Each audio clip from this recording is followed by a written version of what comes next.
বাংলাদেশ পাকিস্তান সিরিজের প্রথম টি-20 ম্যাচ দেখতে মিরপুর শেরেবাংলা স্টেডিয়ামে গিয়েছিলেন বিএনপি মহাসচিব মির্জা ফখরুল ইসলাম আলমগীর। খেলা দেখার ফাঁকে তিনি কথা বলেছেন একটি বেসরকারি টিভি চ্যানেলের সঙ্গে। সাক্ষাৎকারের এক পর্যায়ে সাংবাদিক সাকিব আল হাসানের প্রসঙ্গ টানেন। মির্জা ফখরুলকে জিজ্ঞেস করেন, বিএনপি যদি ক্ষমতায় আসে তাহলে সাকিব আল হাসান আরেকবার জাতীয় দলের হয়ে খেলতে পারবে কিনা।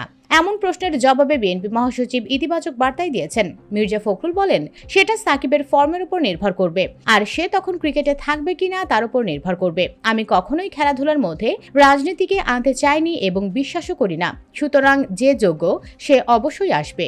পরে মির্জা ফখরুলের কাছে জানতে চাওয়া হয় তার প্রিয় ক্রিকেটারকে। টিভি স্ক্রিনে যাদের দেখে থাকেন তাদের মধ্যে। জবাবে তিনি বলেন, আমার প্রিয় খেলোয়াড় মুশফিকুর রহিম। এদিন অবশ্য খেলা দেখতে মাঠে হাজির হয়েছিলেন বাংলাদেশ দলের সাবেক অধিনায়ক মুশফিকুর রহিমও, সঙ্গে ছিল তার পুত্র সন্তান মায়ান।